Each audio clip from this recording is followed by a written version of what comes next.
This is a message that will find space to everyone that has a very attentive ear.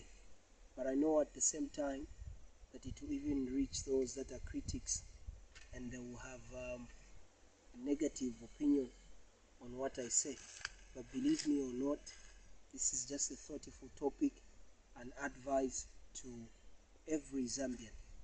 Now, my topic is as follows: Zambia must be free from the colonial mentality. For years, we've been celebrating independence, and I believe we're in our 60 plus as a nation. But I can tell you that a lot of Zambians, not all Zambians, but a lot of Zambians still have a colonial mentality. Number one, we've been taught a Bwana mentality, where we want to be Bwanas all the time. It's very hard for even young youths to save. They are groomed with that mentality of always want to be Bwana. You want to spearhead everything. You want to lead everything. But there's no leader who is a leader without being led. And there's no great man that rises on himself. Just even in the word of God, I think that is in Hebrews, where it says, the less are blessed by the better. There's no rising by yourself. We are all men that are helped by other men.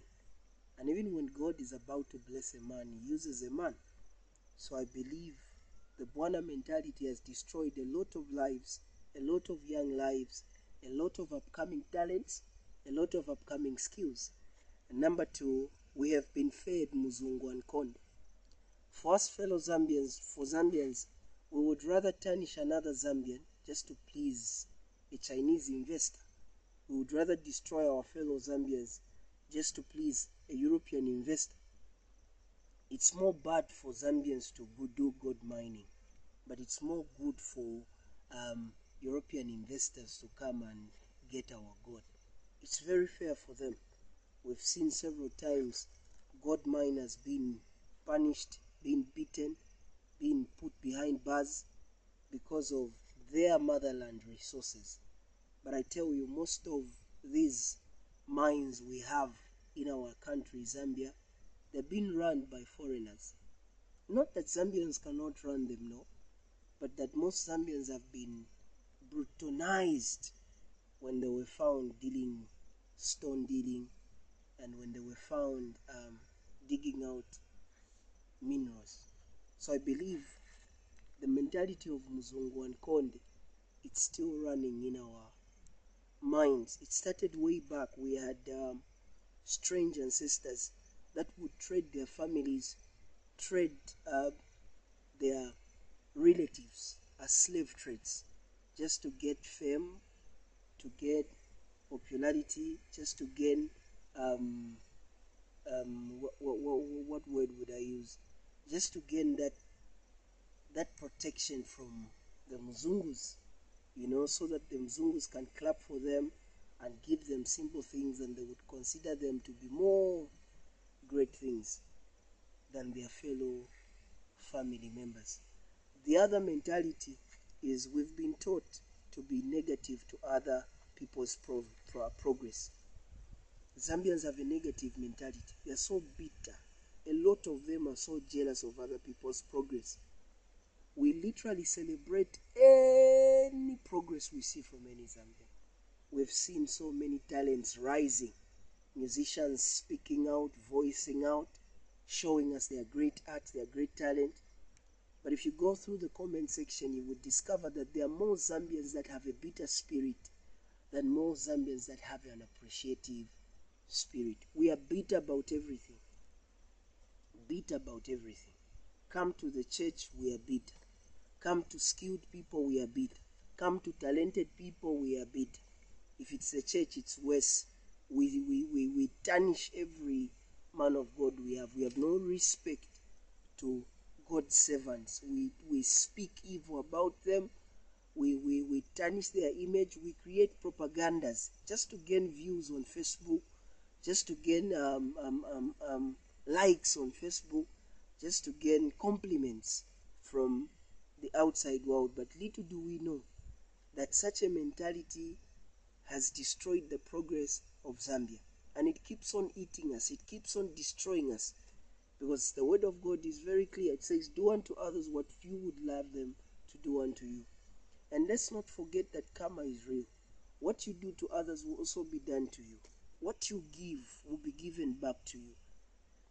What goes around comes around. So to everyone who listens to this message, if you have such a mentality, create a positive mentality towards other people.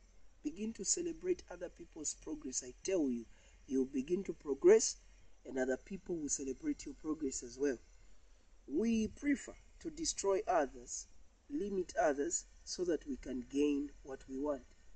In Zambia, we have a spirit, we have a mentality, we have a character, we have an attitude of Judas Iscariot.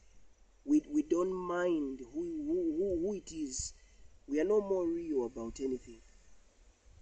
Whatever we do must benefit us. If it doesn't benefit us, we must do everything to destroy whom it's benefiting so that it benefits us. And most Zambians are living in a mindset of limiting others to become successful. Let's talk about governmental offices. Most of them are seated in those offices, eating people's money, eating people's wealth, limiting people's opportunities, just for them to gain what they want to gain. And as a nation, we cannot rise to that great point if we continue to do what we do. We think more about comparison and competition than doing what we are best at. In Zambia, if I hear that my friend is into cloth business, and if it happens I have the same amount of money that that very person invested into business, I also start that. Not that it is bad, but we've been taught that mentality of comparison. We've been taught that mentality of competition. We are best at that. But let's look at others who've invested into Zambia. Let's talk about Luandanese. They've invested into grocery business in the nation of Zambia, and they're doing fine. They help one another. They carry one another's burden. But in Zambia, it's unfortunate that we destroy one another. We are self-centered. We are bitter about everything. We are jealous about everything. Let's talk about young leaders in the nation of Zambia that have got potential to become MPs, to become DCs, to become council chairpersons, mayors, to become councillors, to become WDCs, to become great leaders in the society. We fight them all the time. We fight them. We tarnish their image. We trick them so that at the end of the day we raise a propaganda that would destroy their career for the